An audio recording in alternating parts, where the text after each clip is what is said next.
अर्धवार्षिक परीक्षा 2022 ये जो पेपर है पिछले वर्ष का पेपर है। मैं आपको ये हल करवा रहा हूँ और उम्मीद करता हूँ कि इसमें से कुछ न कुछ तो आपको प्रश्न मिल जाएंगे इसमें। तो देखते हैं अपन। सही विकल्प का चयन कर लिखो। 96 और 404 का HCF क्या होगा? तो एक बार समझो, 96 और 404 का HCF या तो 96 होगा या 96 से छोटी संख्या होगी। तो ये तो हो ही नहीं सकता, इनमें से देखना है। तो अब इसका क्या मतलब है, अपने को ऐसी संख्या देखनी है बड़ी से बड़ी जिसका इन दोनों में जाए। तो इन दोनों में 4 का भाग जाएगा, तो इसलिए इससे क्या होगा? 4 होगा। फिर उसके बाद देखो निम्न में बहुपद क्या है, इनमें से कौन सा बहुपद है? तो ये वाला बहुपद होगा। आपको मालूम होना चाहिए कि बहुपद की परिभाषा क्या होती है। जो बहुपद होता है उस पे चर पे घात 0, 1, 2, 3, 4 इस तरह से होने चाहिए।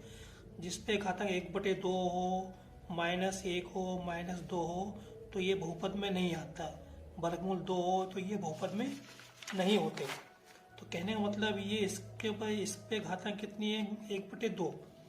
ये x पे घात -1 आएगा, इस पे घातांक वर्गमूल है, तो इसलिए ये नहीं होंगे। तो ये वाला बहुपद होगा। द्विघात बहुपद के विभक्ति कर। अब विभक्ति कर क्या होता है? b² - 4ac होता है। क्या होता है विभक्ति कर? b² - 4ac। अब इसमें a का मान कितना? 1, c का मान -3, तो x वाला पद नहीं है, मतलब b का मान 0 है। तो -2 b के स्थान 0, 4 a के स्थान पे 1 और c के स्थान पे -3। तो क्या हो जाएगा? 0 और -4 एकम 4, -3 का गुणा, प्लस के 12 आएंगे। तो ये कहने का मतलब 12 आएगा। तो यहाँ पे ये 12 नहीं दिख रहा है मुझे। तो देखते हैं, कुछ ना कुछ गड़बड़ है। तो फिर से देखते हैं। b का मान 0 हो गया, 4, a का मान 1 हो गया, c का मान -3 हो गया, 4 × 12, तो +12 आएगा। इसमें कुछ मिसप्रिंट हो रही है, ये इसके अंदर मिसप्रिंट हो रहा है ना। तो 12 आएगा, इसका विभक्ति कर 12 आएगा। उसके बाद देखते हैं, ये दो समीकरण दिए हैं और a1/a2 बराबर नहीं b1/b2। इसका मतलब ये है कि इसके जो समीकरण इसके अद्वितीय हल है, तो ये आना चाहिए, ये आना चाहिए। ठीक है बच्चों। समांतर श्रेणी का 10वां पद निकालना है। तो देखते हैं 10वां पद अपन किस सूत्र का उपयोग करेंगे? an बराबर a plus n-1 into D का उपयोग करेंगे। तो यहाँ पे a का मान 7 है, d का मान 3 आएगा और हम लोग को 10वां पद निकालना है। n का मान 10, a का मान 7 प्लस 10 - 1, d का मान कितना है? 3। हल करेंगे 7, 10 में से 9, 9 × 27, 27 और 7 34। तो ये उत्तर इसमें सही है, ये वाला। फिर -3, 4 किस चतुर्थांश पे स्थित है? तो देखो चतुर्थांश को अपने समझो, पहला चतुर्थांश, दूसरा, तीसरा, चौथा। अपने को मालूम है पहले में दोनों प्लस के होते हैं, तीसरे में दोनों माइनस के होते हैं। इसके अंदर माइनस प्लस होता है, इसके अंदर प्लस माइनस। तो चिन्ह देख के हम बता सकते हैं कि ये दूसरे चतुर्थांश में है।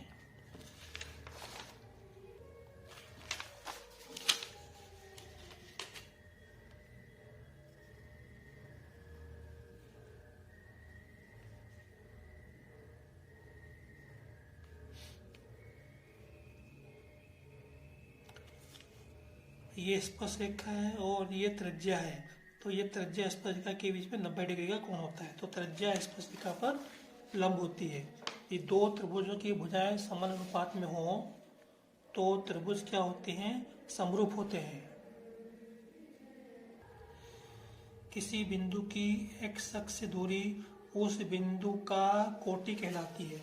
देखो जैसे ये आपका x अक्ष है, तो x अक्ष से दूरी मतलब ये दूरी या ये ऊपर या नीचे, तो इसको मतलब कोटि बोलते हैं। क्या बोलते हैं? कोटि।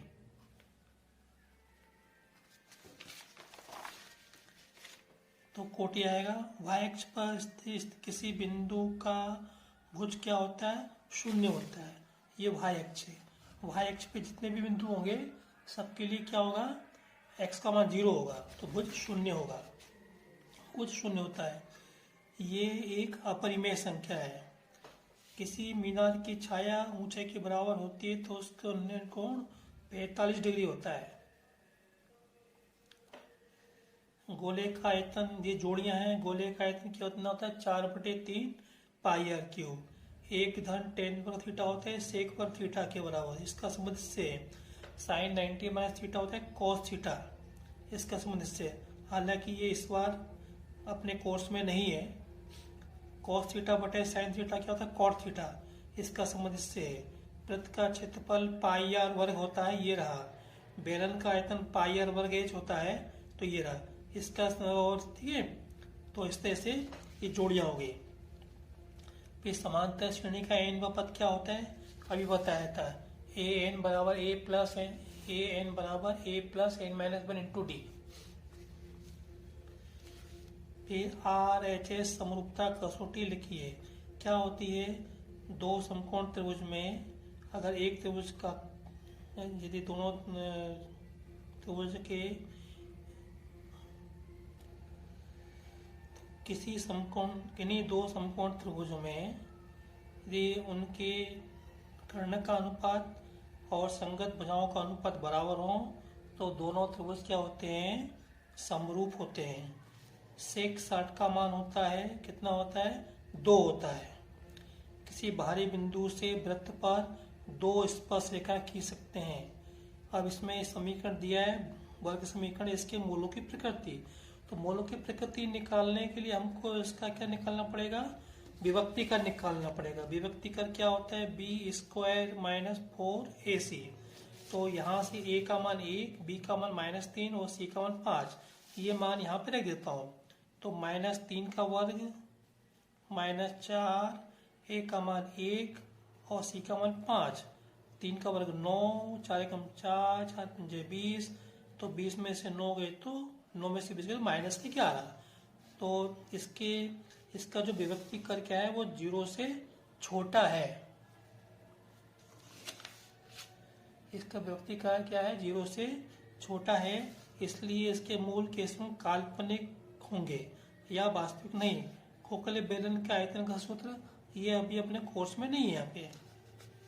फिर सत्य असत्य है, किसी रैखिक बहुपद के अधिक से अधिक 2 शून्य हो सकते हैं क्या, ये गलत है, क्योंकि रेखिक बहुपद का केवल एक ही शून्य होगा।